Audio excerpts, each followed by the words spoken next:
আল্লাহু আকবার। গারে হেরা, গারে হেরা, হেরা গুহা। এখানে সর্বপ্রথম কোরআন নাজিল হয়।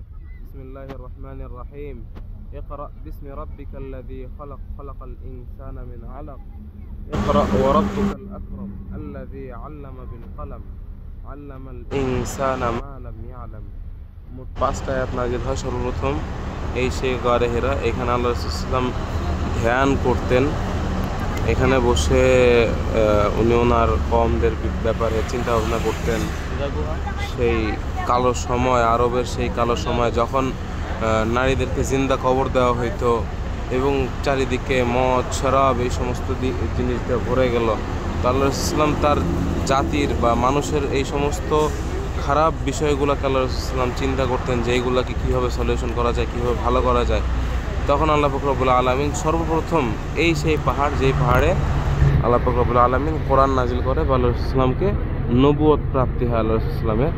তো এই সেই গুহা গারে হিরা বলা হয় এটাকে আরবিতে, বা আমরা বাংলায় যেটাকে বলি হেরা গুহা।